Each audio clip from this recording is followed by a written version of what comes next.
Hey everybody, it's Vanessa. Welcome back to my channel. Today we are doing some of my top exercises for frozen shoulder. So if you suffer from frozen shoulder or you're looking to strengthen or stretch the shoulder area, the shoulder girdle, the joint, this is going to be a great video for you. All you'll need is a Thera band. You want a band that at least can allow you to open your arms a little bit wider than shoulder distance. And let's get started on our feet. So we're gonna find a comfortable stance, feet a little bit wider than your hips, and just find a half roll down. So take a nice big exhale, chin to chest, rolling down halfway. Let the shoulders really release forward. So dead hang here, letting gravity pull the fingertips down towards the floor. And we just start to create a little movement. So we don't want to think about force or effort at all with this. Just creating a little bit of movement inside that shoulder joint. And stay connected with your breath as we go through this. And then we'll just reverse the circle from here.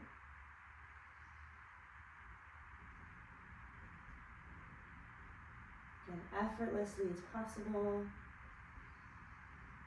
Just kind of waking up, we're oiling the joint here. And we're going to make our way onto all fours. So coming down onto your knees. And we're going to work through our shoulder blades a little bit, or our scapula. So hands nice and wide, using all 5 fingers, the finger pads to really spread out the surface. And as we inhale, I want you to sink your chest towards the mat. So if you can visualize your shoulder blades, they're like squeezing in towards the spine. And then as you exhale, driving down through the palms, activate the corners of the chest and you float your chest up.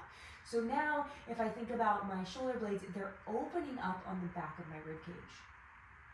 So we inhale, shoulder blades squeeze together. It's called retraction. And exhale, press, widening the shoulder blades on the back for protraction. And so sometimes as we do this, I find that people start to move the spine, so it looks more like a cat-cow. But in reality, all we want to do is isolate the shoulder blades. So it definitely takes some practice and some mind-body connection. Another thing I notice is that, especially when we release the chest forward, people will try and drop their chin and reach their nose. So again, keep the ears in line with the shoulders. The spine stays still. We just move those shoulder blades. When we think about that protraction, right, when we open the shoulder blades up along the backs of the ribs, really activate underneath the armpits. I almost like to think hollow out the armpits. So I feel my upper arm muscles really connecting in to that joint. Take about 10 of these. And then we'll move on to our third exercise. Arm circles. You just sit nice and tall for this one. Fingertips come towards the shoulders, and now we're circling. So we're drawing big circles with the elbows. Again, nice and easy. Not applying too much effort or force.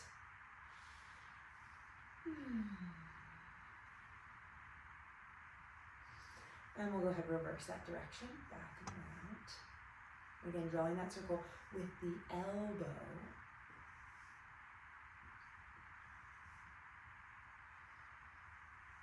And last one, letting the arms drop down by your sides. Now we're going to go into some shoulder shrugs. So we're squeezing our shoulders up to our ears and release. So kind of think full contraction, squeeze, squeeze, squeeze, and then full release. Up and inhale, squeeze. Exhale, release, and full release. One more. Squeeze. And full release. Okay, now we're going to go for that band. So this is our 5th exercise. We're going to go into some shoulder flexion. We inhale, lift the arms up. And what I want you to think about is keeping the neck and the traps, the top of the shoulders relaxed. And gently pull it down. Exhale. Inhale to the top. And so as the arms lift, The ribs are dropping, the shoulder blades are dropping. So we're really moving from the shoulder joint and not from the neck. A lot of times when we lift our arms, right there my shoulders go. No, I can keep the shoulders in place and just move the arm in the socket. As simple as it sounds, it takes some awareness. So I think about this opposition principle, which we talk about a lot in Pilates. My arms are lifting, my shoulder blades are dropping. So that equal opposing force is what creates really strength and balance and stability. So as my shoulder blades drop, my upper back is actually widening. My armpits come and face the front as opposed to the side, right? I'm rotating the armpits forward. And there we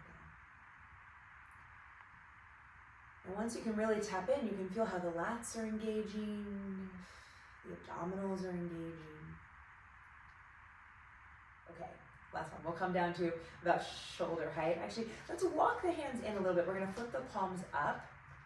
I have mine doubled. I'm actually gonna just take it single for this one. So I'm gonna draw the elbows into my waist, so my shoulders are relaxed. And now we're going to external shoulder rotation, so I'm pulling the band apart. This is really working through your upper back. And this one's small. Then you're moving right through the front of the shoulder head. Roll. And so we can do both arms at a time. And then I like to isolate one arm at a time. So right here, I'm holding with my right, I'm pulling with my left. And what we want to watch out for is shifting or leaning, right? It's not the shoulder itself moving, it's the arm in the shoulder joint. So we're creating that healthy movement inside the joint. And we'll switch sides. So you can go for 10 double, 10 single, and then I like to alternate. One to the left, one to the right. You'll start to feel those biceps and triceps work. If it feels like too much strain, you need to get a lighter resistance band. Okay, my last one for today is behind the back stretch. So you're taking your band. This one's often called towel stretch as well. You'll see it written as that. Or if you've ever been to a PT for your frozen shoulder, they probably said that one. So we're walking our hands as close together as you can. I have pretty flexible shoulders, so your hands might not come as close, but we want to open up the chest here. So be mindful if you're working your hands so close together that you start to round forward. That's not it. We want to stay nice and wide. And I'm almost thinking about pressing the back of my head into my upper arm. And I'm getting a stretch in both of my shoulders here. And then we'll do the exact same to the other arm. Think about those ribs, pull the ribs down. Elbow points up. My head is pressing my elbow back a little bit more. Soften the top of the neck, soften the shoulders. And you want to go, whenever we're stretching, right, we take the range of motion off of our breath. If you find that your breath starts to shorten or feels restricted, you've gone a little too far. You want to back off a little bit until you can really fill up nice, slow, easeful, deep breaths. So there you have it. There is 8 exercises for frozen shoulder or any shoulder injury. And if you'd like to see more, please let me know. I can do another video with more exercises to strengthen and open up our shoulders, open up our posture, open up our lungs, our breath, and really improve the quality of our life, right? Because that's what we're after. So until then, peace and love, everybody. Thanks so much for joining me. See you on the next one.